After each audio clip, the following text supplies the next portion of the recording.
Let us begin. Whispers of the Ancients, Episode 9. The Neo-Babylonian Empire. Chaldeans of the final flame 626 to 539 BCE, Mesopotamia. 1. Beneath the hanging gardens. Before the towers of Rome kissed the sky, before the fires of Persia danced across the east, there stood a city of impossible beauty, its walls blazing gold in the setting sun, its ziggurats reaching heaven, its gardens floating, they say, in air itself. This was Babylon, reborn in glory, a city once fallen, now risen from ashes, ruled by the Chaldeans, mystics of the south, architects of the final Babylonian blaze. This was the Neo-Babylonian Empire, the last great breath of Mesopotamia, a fire before the long night. If ancient ruins and divine kings stir your soul, don't forget to like, subscribe, and comment. Which lost empire do you wish to rediscover? Let your voice echo in the halls of HistoryRooster. A Chaldean flame ignites. They came from the marshes of the south. The Chaldeans, a Semitic people of mystery, long regarded as outsiders, priests of the stars, keepers of omens. For centuries, they watched Babylon fall and rise. They whispered to the gods, read the skies, and waited. And in 626 BCE, their moment came. Nabopolassar, a Chaldean general, rose against the crumbling Assyrian grip. With fire and fury, he took Babylon, and from that conquest, he built an empire, a phoenix from the ashes of summer and Akkad III. Nabopolassar, the founder's roar. Nabopolassar was no mere rebel. He was a visionary. In the void left by Assyria's decline, he forged alliances with the Medes, those horse-riding warriors from the Iranian plateau, and together they cracked the spine of Nineveh. The Assyrian capital burned in 612 BCE, its temples looted, its kings forgotten, and from its smouldering corpse, Babylon stood tall, a new master in the Fertile Crescent. Nabopolassar ruled not only with iron, but with reverence for Mesopotamian tradition. He restored temples, revived rituals, and wrapped himself in the ancient robes of Sumerian kingship. His reign was the foundation, but it would be his son who would raise Babylon to the heavens. For Nebuchadnezzar II, builder of legend. Few names echo louder in ancient halls than Nebuchadnezzar, warrior, builder, God's hammer, the man who made Babylon immortal. His reign 605 to 560 to BC was an era of vision, not merely of conquest, though he stormed the Levant and crushed Jerusalem, but of architecture, ritual, and divine kingship. He rebuilt Babylon into the crown of the world, towering ziggurats, massive temples to Marduk, the fabled Ishtar Gate, glazed in lapis dreams and roaring lions, and, if legend speaks true, the hanging gardens, built for his Median queen, where palm trees danced in midair and water flowed like silver from the sky. In Nebuchadnezzar, Babylon found not just a king, but a myth-maker. 5. The Ishtar Gate, a portal of power. It stood not merely as an entrance, but as a declaration. The Ishtar Gate, named for the goddess of love and war, was more than glazed brick and sacred bulls. It was a threshold between the world of men and the world of the divine. Towering lions stalked its base, symbols of power and cosmic order. Processions moved through it in the Grand Akitu festival, when Marduk was led from temple to temple in a ritual that renewed the universe. This was Babylon's theater of glory, and the gate, its golden curtain, even today, its reconstructed bones in Berlin, whisper of a power that once dared to summon gods to earth, are loving this journey through time. Support our work by liking, subscribing, and commenting below.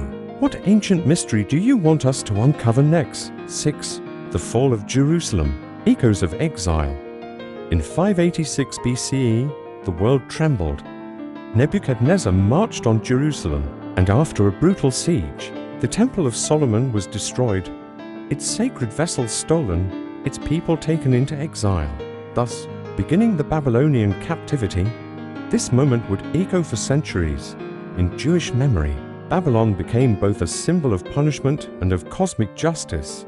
The exiled scribes recorded, lamented, and reimagined their covenant. And amid the waters of a foreign land, they sat down and wept by the rivers of Babylon. But the captors to believe they were enacting divine will. Babylon was not merely an empire, It was the center of the cosmos, and to resist it was to defy the gods themselves. 7. Marduk and the Sacred Order. At the heart of the Neo-Babylonian soul was Marduk, the dragon slayer, god of creation, justice, and cosmic law.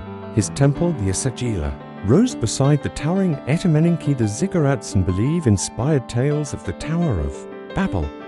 In ritual and rite, the king humbled himself before Marduk, confessing sins during the Akitu New Year festival, so that the world might be renewed and divine favor maintained. This was no mere pageant. It was the cosmic contract, Marduk's order in the heavens reflected in order on earth. Without it, chaos would return, the rivers would rebel, the gods would depart. So Babylon danced its sacred dance not just to honor its gods, but to hold the universe together. 8. Walls of the world, Babylon's might. Herodotus claimed Babylon's walls were wide enough for chariots to pass side by side. Though he may have exaggerated, the truth still dazzles. The city was encased in double and triple fortifications, its moat fed by the Euphrates, its gates sealed in bronze.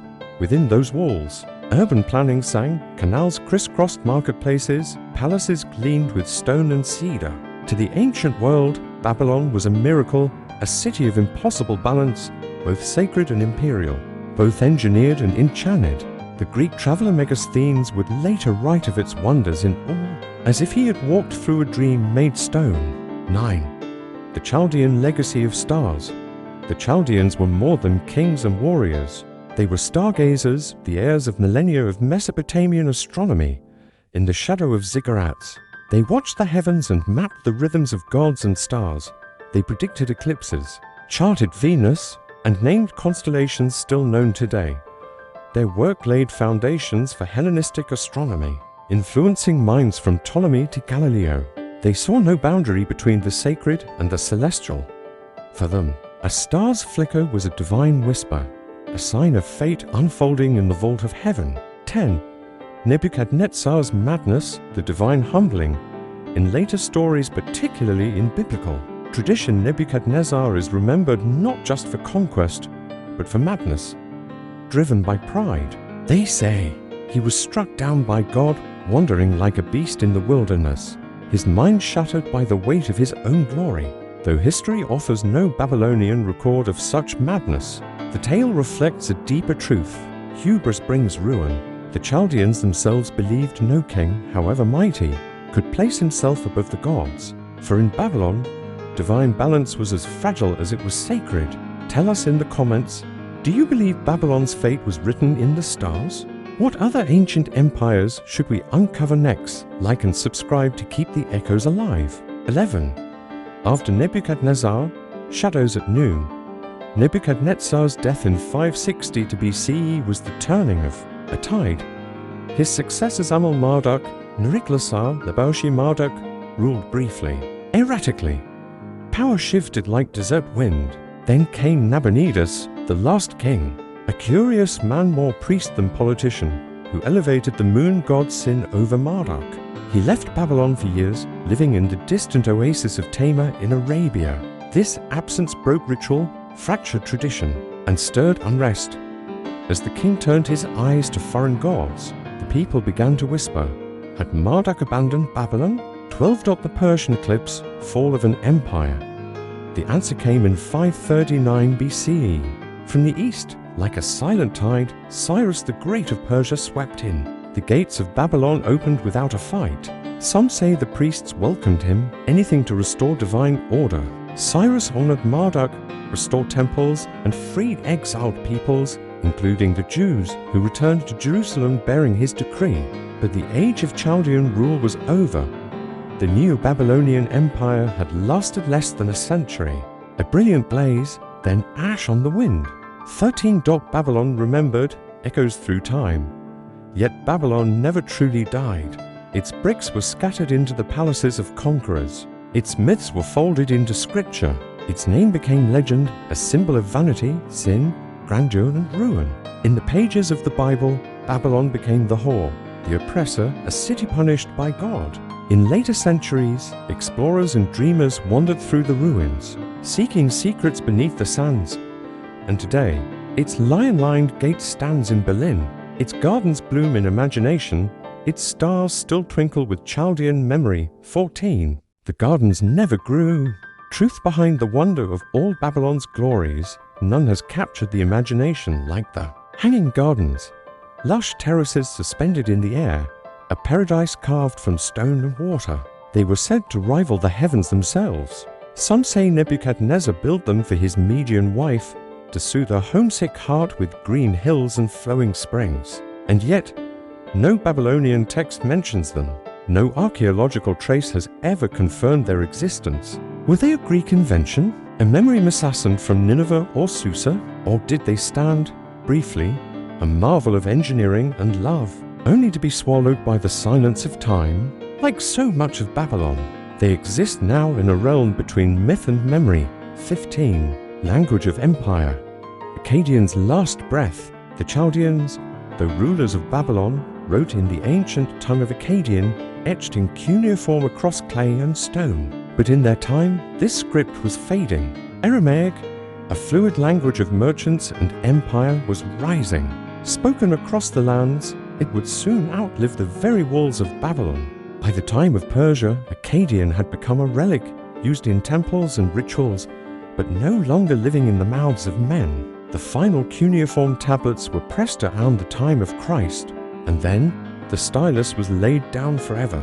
The language of Hammurabi, Sargon, and Nebuchadnezzar forgotten for 2 millennia, until deciphered again in the 19th century. 16. Babylon's chains, the exile, and the scriptures.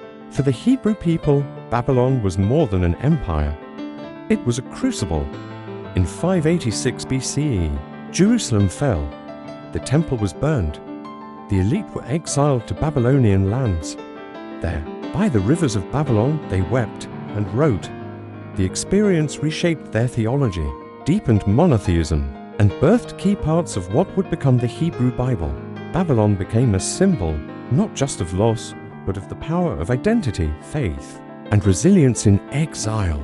The Chaldeans became etched in scripture, their memory preserved in sacred text long after their empire turned to dust. 17. Ruins in the sand, rediscovering Babylon. Centuries passed. Empires rose and fell. Babylon slept beneath the sand, its name whispered by poets and prophets. Then, in the 19th century, archaeologists arrived with picks and dreams.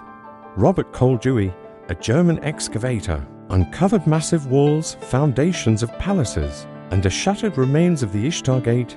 Piece by piece, Babylon re-emerged.